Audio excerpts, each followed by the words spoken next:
Taste the Daily.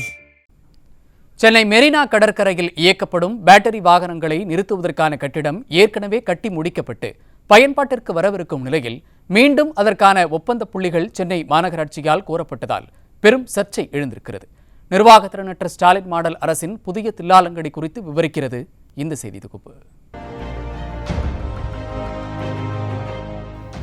விடியா ஸ்டாலின் ஆட்சியில் தலைவிரித்தாடும் ஊழல் நாளுக்கு நாள் அதிகரித்து வரும் நிலையில் மெரினா கடற்கரையில் மாற்றுத்திறனாளிகளுக்கான வாகனம் நிறுத்தும் இடம் ஏற்கனவே கட்டி முடிக்கப்பட்ட நிலையில் மீண்டும் அதற்கான டெண்டர் கோரிய விவகாரம் பெரும் பரபரப்பை ஏற்படுத்தியுள்ளது.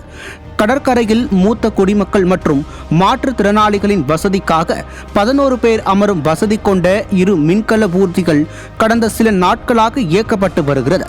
அவற்றுக்காக மெரினா கடற்கரை நீச்சல் குளம் அருகில் வாகன நிறுத்துமிடம் கட்டப்பட்டுள்ளது. இந்நிலையில் 8,30,000 ரூபாய் செலவில் மின்கல ஊர்திகளுக்கான வாகன நிறுத்துமிடம் கட்டுவதற்கான ஒப்பந்தம் கடந்த 20ஆம் தேதி கோரப்பட்டுள்ளது.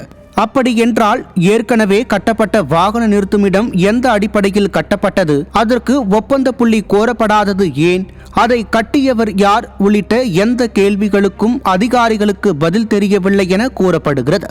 பல லட்சம் பேர் கூடும் மெரினா கடற்கரையில் மாநகராட்சிக்கு தெரியாமலேயே வாகன நிறுத்துமிடம் கட்டப்பட்டுள்ளது என்பதும் அதை கட்டியவர்கள் யார் என்பதும் மர்மமாக உள்ள நிலையில் அங்கு மின்கல பேட்டரி வாகனங்களை மாநகராட்சி பணியாளர்கள் நிறுத்துவதும் ஸ்டாலின் மாடல் ஆட்சியின் அவலத்தை அம்பலப்படுத்துகிறது.